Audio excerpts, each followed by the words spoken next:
today's era of the post-MCU, the thought process that Iron Man isn't a popular character is almost non-existent. As a matter of fact, Iron Man is one of Marvel's most popular characters right now. Iron Man's considered to be an A-list superhero by this point. I mean, his face is everywhere, and Robert Downey Jr. is synonymous with the character. As a matter of fact, I would argue Robert Downey Jr. set the precedent for the modern interpretations of Iron Man. But it wasn't always like that. As a matter of fact, when this movie was being made and produced back in 2006 and 7, it was considered a gigantic risk by Marvel, especially with the fact that Jon Favreau and Kevin Feige were trying to launch the back of a cinematic universe off of Iron Man. Now, I know with over a decade's plus worth of hindsight, that seems crazy to say, but let me take you back to about 2006 and 2007 and show you what Marvel was like at the time. At the time, one of the most popular franchises was X-Men, and Marvel didn't even get the movie rights to them. Fox had it. But recently, X-Men Last Stand, while a financial success, was a critical failure, considered to be the worst X-Men movie at the time. And Blade Trinity had come out in 2004. Again, a critical and commercial failure of a movie, unfortunately, but that's just how it was going for Marvel at the time. They even tried to branch out with a Ghost Rider movie, and that, while doing well financially somewhat, was bombed critically. Not to mention that Iron Man wasn't even one of the top 3 most popular characters at the time. It was dominated by Spider-Man, Hulk, and Wolverine. Those were the big 3 for Marvel for that early 2000s decade, with Iron Man sort of falling out of prominence. And with the extreme popularity rise of the X-Men, who, despite having one bad movie, were still extremely popular at the time, Iron Man just kind of faded away. So now you might be asking how a character that was so popular, he got his own Marvel TV show back in the 1960s, not to mention having a pretty successful Marvel TV show airing in the 1990s. Well, there's only really one answer to that question, and it's simple. Iron Man's comic runs in the 2000s were absolutely terrible, at least in the early 2000s. With the most egregious case being Civil War, a miniseries running from 2006 to 2007. Civil War's entire plotline is essentially that superheroes are unregulated and causing extreme levels of damage and trauma and deaths without any responsibility, and so the government proposes introducing a bill, the Superhuman Registration Act, and of course Captain America doesn't agree with this, but Iron Man does. He doesn't want any more of these tragedies, but the second this bill goes into effect, they start hunting down superheroes with extreme prejudice. If you didn't register, you were just as bad as the enemies, and if you did, you had to reveal your identity to the entire world. See how that proposes a couple problems? Iron Man tried looping the X-Men in on this, and it just did not work out very well for him, but that's besides the point. Regardless, Iron Man and Captain America's Civil War quickly turned deadly. Heroes were losing lives, and to make things worse, Iron Man started employing villains to work with him. That's right, Iron Man employed villains, and not to mention that, but when Spider-Man raised concerns about his family, Iron Man straight up just tried to get him killed using those same villains that he hired. Spider-Man was damn near dead when Punisher had to bring him to see Captain America. And of course, the infighting didn't stop until quite literally Captain America looks around and realizes they're destroying more places and destroying more people than helping.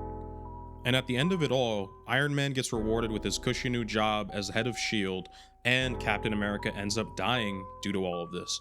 So if you could imagine, Iron Man wasn't very popular with comic book readers at the time, and that sentiment was echoed around the exact same time. People didn't believe in Jon Favreau's ability to direct the movie. People did not believe in the fact that this movie would be able to make it in a sustainable and reasonable budget. When Robert Downey Jr. was cast, there was some doubt that he'd be able to play the character well, or he might play it too well, due to his antics outside of acting. This was his chance to sort of reinvent himself, and he took it and ran with it. But not everybody was doubting him though. Some people were showing support that maybe he could do this. And so putting everything on the line, they went out and did it. Jon Favreau went out and directed. He was the 3rd director for this movie. Kevin Feige put all of his chips on the table for this movie. And what they made was a spectacular, not necessarily reinvention of the character, but amplifying the best parts of Tony Stark and Iron Man. and changing him in just subtle enough ways to make it the definitive version of the character that every other piece of media followed up on. And when we first meet Tony in this movie, he is that self-absorbed jerk that he comes off as in a lot of the comics. One of the first scenes we see him in the movie is him absolutely ignoring an award he is getting for being a brilliant genius. Tony is willfully ignoring it so he can go gamble and talk to women instead. That's the kind of guy Tony is. While he is a brilliant genius inventor, he's also a womanizer, a drunk, and a gambler. He doesn't care very much for anything outside of that and making a ton of money. And when presented with the facts by somebody who is investigating Tony Stark's company, that he is doing shady underground dealings, and that potentially not everything he does is on the up and up, his first and automatic reaction is to simply take her home and sleep with her because he can, because he's rich and powerful enough to do so. And of course, it works. And part of the reason it works so well is because Tony is extremely charismatic. Especially in this movie, and I think it's something that Robert Downey Jr. got very well about the character, is even when he's being a jerk, Tony is extremely charismatic to whoever he is talking to, and it's surprising how well he was able to convey that in this movie. But Tony is far more than that. There is something underneath all of the women, the drinking, and the gambling, the partying. There is a person underneath that. And really the only person that gets to see that is Pepper Potts. Tony seems to really only be close to Pepper, especially for this very early portion of this movie. Other than his friendship with Colonel James Rhodes, Pepper is really one of the only few figures that grounds him. And I don't think Tony would be able to function at all without Pepper's intervention and or help. As when he figures out she's taking a day for herself, Tony is very perplexed, confused, and is not exactly happy about it. As a matter of fact, they do. I don't like it when you have plans. I'm allowed to have plans on my birthday. It's your birthday. Yes. I knew that. Already? Yeah, isn't that strange? It's the same day as last year. Well, get yourself something nice for me. I already did. But this would all come to a head very soon. Even though Tony Stark was living this bachelor-esque lifestyle, this rich billionaire lifestyle, it would come to a screeching halt, at least for a little bit, as Tony's dealings in the Middle East and his shady business dealings were finally going to catch up to him. And this whole experience that's about to happen to Tony because of his dealings in weapons is about to change his entire perspective on life. Tony is, ironically enough, blown up by one of his own missiles, something that he invented. And of course, the body armor that he wears and he invented was nowhere near protective enough in order to save him from his own explosion. And by the time Tony realizes that he's starting to bleed out, it is far too late. The terrorist organization that had kidnapped him is known as the 10 Rings. They seemingly wanted him to make more weapons for them, more than he had already made for them previously and had been selling them. But I think the most important person Tony meets while he is locked up in this cell is a man named Yensen. You see, when Tony wakes up and realizes that his heart is connected to a battery that is barely keeping him alive, it is an extreme shock for him. The technology that he prides himself on being so well in tune with is now restricting him from living a normal life. And Yensen explains this to Tony and essentially says, look, you've been kidnapped by the 10 Rings and they're going to do unspeakable things to you. So you better take your rest now because we have a lot of work to be done. And I think the reality really set in for Tony in what he does as a weapons manufacturer when the 10 Rings brings him out of the cave and they show him around the areas that are littered with nothing but Stark Industries technology. They call Tony Stark the Merchant of Death. They all buy their supplies directly from Tony Stark's company, and he is the leading cause of death in the Middle East because he supplies them with all of this gear. And when Tony realizes that not only have they kidnapped him but expect him to make more weapons, he becomes incredibly depressed. Tony doesn't know what to do anymore because he's essentially taken and stripped of any free will. It takes a pep talk from Yensen in order to give Tony the kick in the ass that he needs in order for him to be able to go out there and try to live and escape. What you just saw, that is your legacy, Stark. Your life's work in the hands of those murderers. Is that how you want to go out? Yensen essentially pushes Tony into a corner. He is telling him, this is your fault, but are you going to fix it? He is saying that your legacy is nothing but death and murder of not only American soldiers, Middle Eastern soldiers, but women, children, and innocents in general. And he is challenging Tony to do something about this. And I think that's where Tony sort of hits his breaking point and wants to develop this new ideology. Tony begins to fight back. He decides to build himself a portable arc reactor, a way in which he can move around without the need of a gigantic battery to keep him alive. And I just want to take a quick second to gush about all of the practical effects they used in this movie. The way the arc reactor looks is absolutely amazing, especially in this scene in the dark cave. And with Tony's renewed vigor, Tony and Yensen plan to escape, but Yensen diverts from this plan. You see, Yensen wants to see his family again, and is willing to do anything to get there, but believes that Tony needs to be the one to escape. He believes that Tony will rectify the mistakes he made previously in his life and become a brand new person. And it's revealed at the end of Yensen's life, for his sacrifice, he would see his family. Come on, you gotta go see your family. Get up. My family's dead. I'm going to see them now, Stark. It's okay. I want this. I want this. It was in the death of Yensen that Tony Stark gets the motivation that he needs in order to finish his escape. He is fueled by this righteous hatred for what his weapons have become, as it finally affects him on a personal level. A friend that he just struggled with has died by essentially his own hands, and this gives Tony a new purpose in life, a new lease on life. And so the minute he gets back to America, Tony wants to do two things. Firstly, he wants to get a cheeseburger because, well, of course, he's back in America. And the second thing he wants to do is hold a press conference in order to address his dealings with weapons manufacturing. And when Tony does make his address, he first starts by simply asking everyone to sit down. He wants them to come to his level. He wants to make them understand why exactly he is making the decision that he's about to make that could theoretically bankrupt his entire company. He wants to explain to everyone that Stark Industries just doesn't make weapons anymore. He is sick of the death. He is sick of being responsible for the killings. He is sick of having that on his shoulders. And of course, this tanks Stark Industries' stock price, and Obadiah freaks out because this is absolutely insane from a business standpoint, which is the only way Obadiah sees it, from a business standpoint. Obadiah believes Stark Industries' brand, their legacy, is in building weapons bigger, badder, and better than the competition and selling them off to the highest bidder. Where Tony Stark believes that Stark Industries' future and its legacy is in the thing that's keeping him alive in his heart. It's in the arc reactor, clean, renewable, restorable energy for the entire world.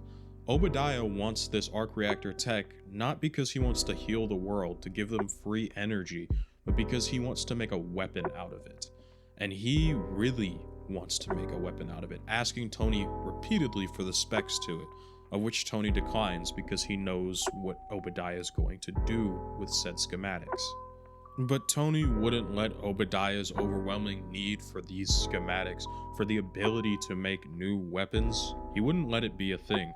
As a matter of fact, Tony was willing to keep this closely guarded to his chest, as he had much bigger plans for the arc reactor and what he could do with it.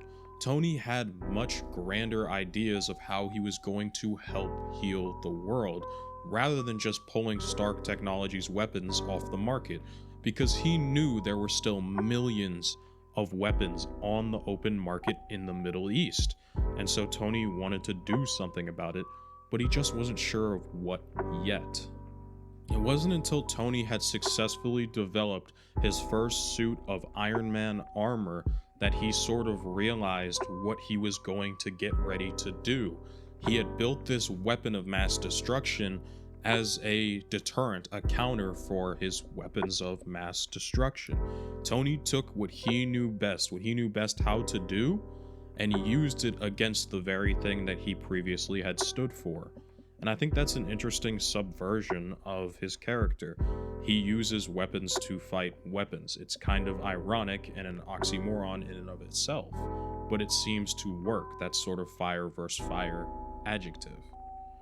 But what keeps Tony grounded throughout all of this is the support he receives throughout the movie from characters like Pepper Potts, who, even though Tony wanted to throw away his first heart after making a brand new arc reactor, one that was more stable and not built in a cave, Pepper decided to keep it for him, to remind Tony that even though he has gone through all of this and he has made these changes, he always had that heart of gold. It was proof that he had a heart. It was just buried under years of neglect. And it's shown throughout this movie that Pepper is Tony's grounding force. From the first scene that we see of the two together, she was grounding him in reality when it came to wanting to sell weapons, buy art pieces. It was clear that Tony cares for and values Pepper more than he lets on, especially initially. Despite his almost constant flirting with Pepper, but he really does that with just about every woman in this movie. But Tony is yanked back into reality as the reporter he had met and slept with at the very beginning of the movie has dug up even more evidence that despite Stark Industries stopping of selling weapons, they are still dealing weapons in the Middle East to the 10 rings underneath the table, and Tony's been locked out of all of this. And of course, he immediately wants to confront Obadiah Stane about this, as this goes against everything he stands for now. Afford to be this naive. You know when I was naive before, when they said, here's a line, we don't cross it, this is how we do business. If we're double dealing under the table, are we?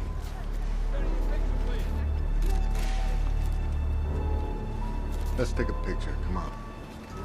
Picture time. Hey, who do you think locked you out? I was the one who filed the injunction against you.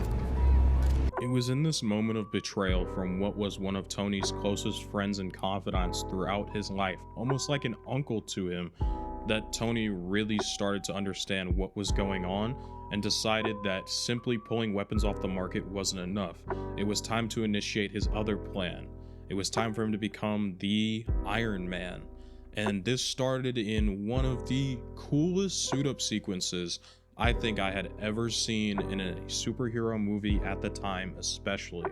I mean, the suit was comic accurate, it looked absolutely amazing, and it just felt awesome to see him get suited up like this. But it really took until nearly the end point of the movie for Iron Man to be built. We had to build up Tony Stark as a character. We had to understand his motivations, why he would wear the suit, go to the Middle East, and fight the 10 rings on his own terms, and why he would be willing to do that, especially from the place that we saw him in at the beginning of the movie.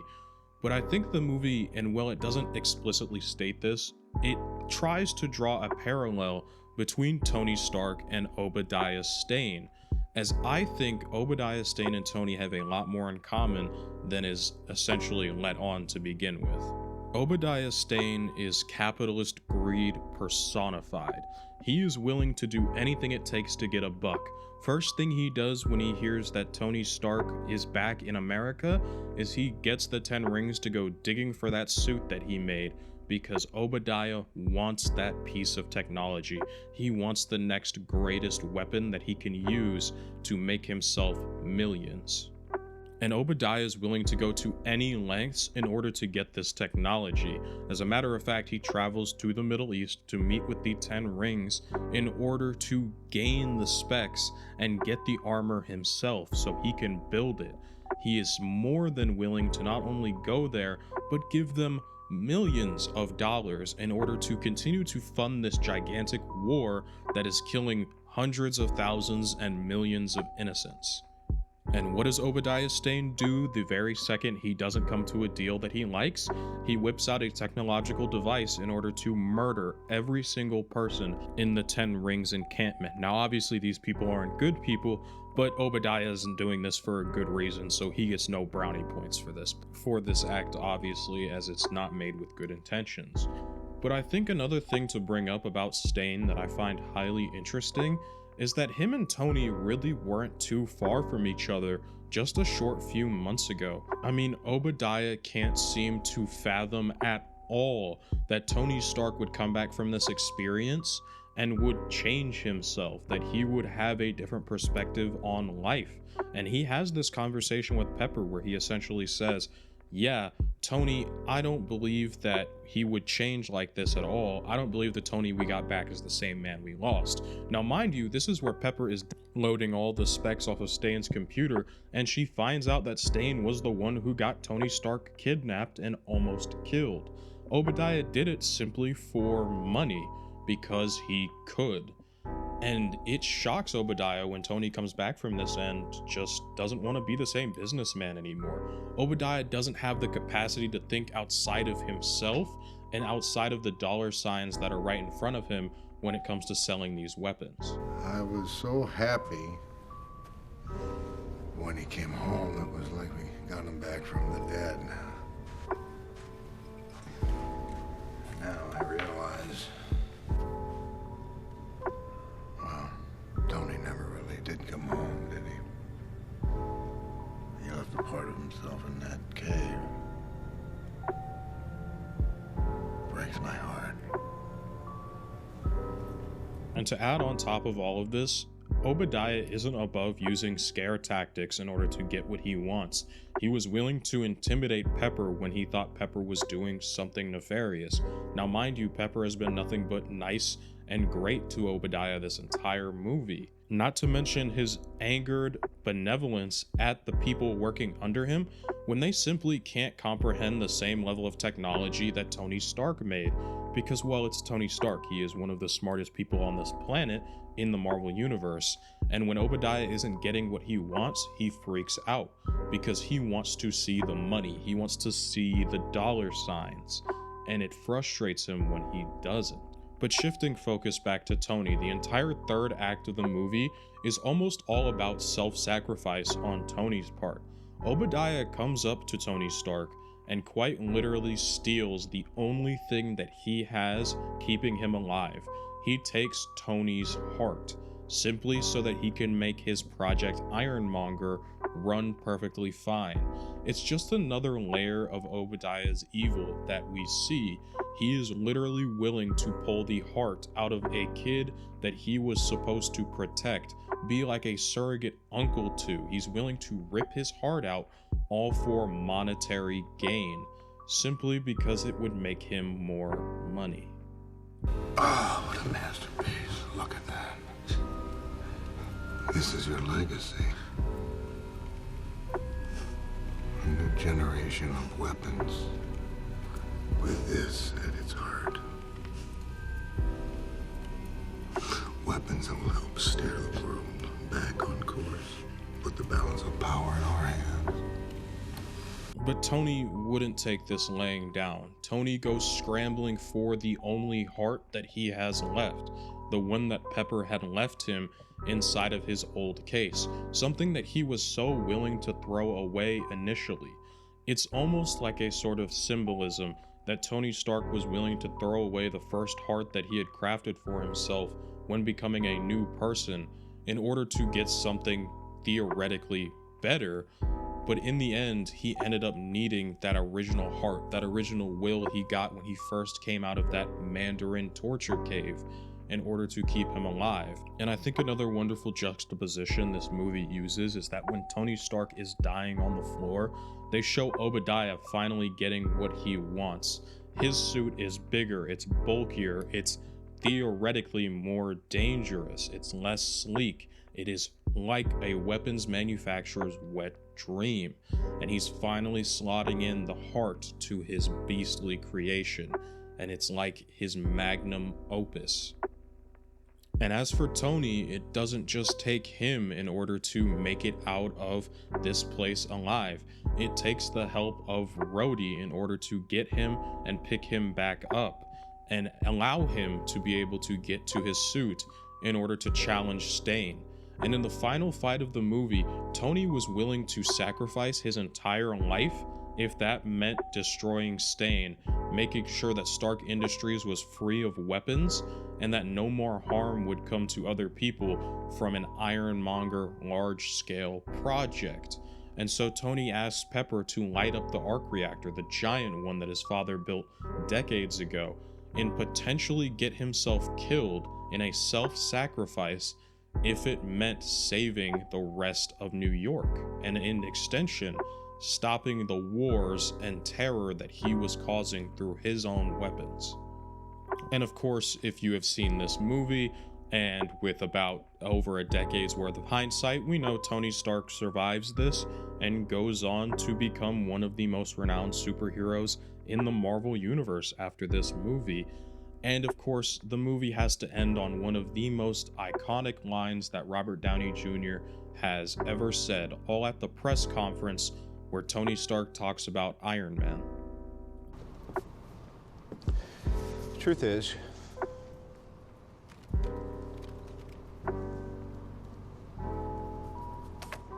I am Iron Man.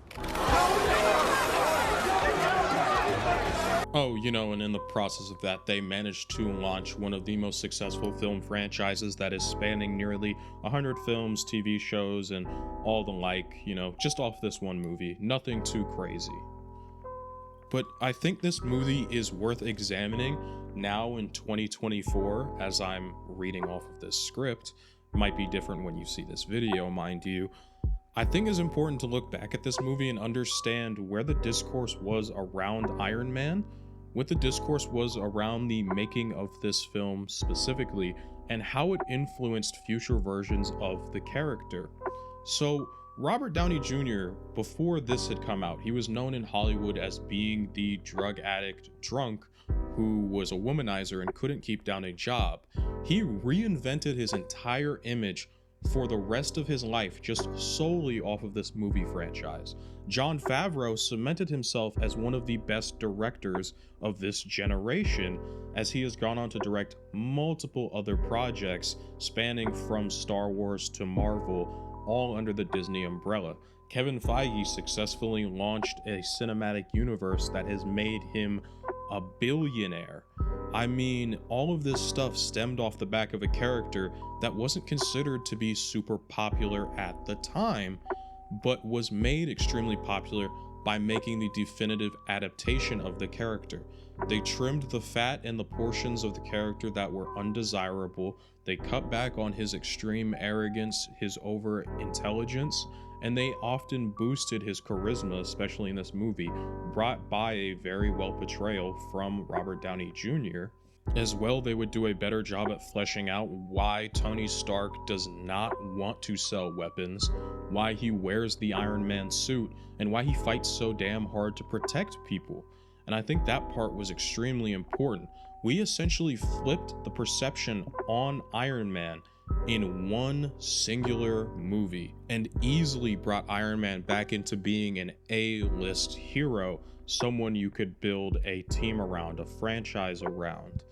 And I think that was extremely wonderful.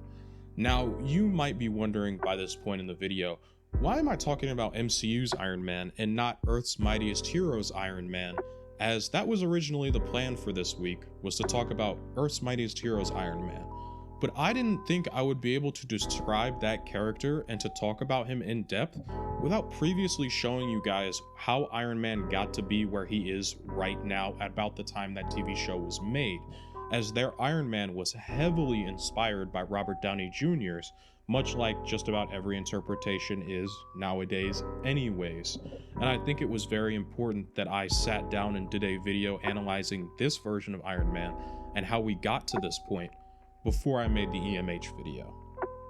And with all of that finally said, the video is officially over, and I want to take a second to thank all of you for coming out, showing your support on all of these videos. It's been absolutely amazing. Right now, we are sitting at over 4,000 subs. I mean, this is actually insane, the amount of love and support I'm getting on these videos. Thank you all so much. If you liked the video, like it. If you disliked the video, please let me know down in the comments what you would have changed. And if you've made it this far, I want to hear what your favorite version of Iron Man is outside of Robert Downey Jr.'s Iron Man, since I just made this whole video covering him. And if you want to support me on Patreon, you can see these videos early and unedited. You can see my full vision for them. Otherwise, don't feel obligated to do it. And shout out my 2 Patreons. I'm not forgetting you guys. Donovan Gomez and MC Bomb 27, who get shouted out at the end of every single one of my videos. So thank you both so much for supporting me. Thank you all so much. You guys have a fantastic rest of your day.